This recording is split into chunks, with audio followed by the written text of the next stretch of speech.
Tuwing ikatlong linggo ng Enero taon-taon sa Pilipinas ay ipinagdiriwang ang kapistahan ng Panginoong Hesus, ang banal na sanggol, o sa wikang Ingles ay the Feast of the Santo Niño, the Holy Childhood Day, or the Week of Prayer for Christian Unity.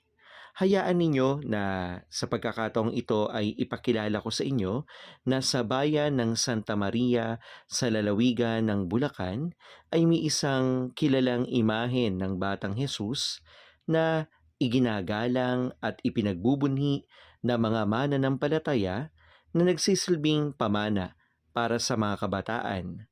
Ang imaheng ito ay ang Santo Niño de Santa Maria. At sa taong ito, matutunghayan natin ang Santo Niño exhibit na ginanap sa Minor Basilica and Parish of La Purísima Concepcion sa Santa Maria, Bulacan.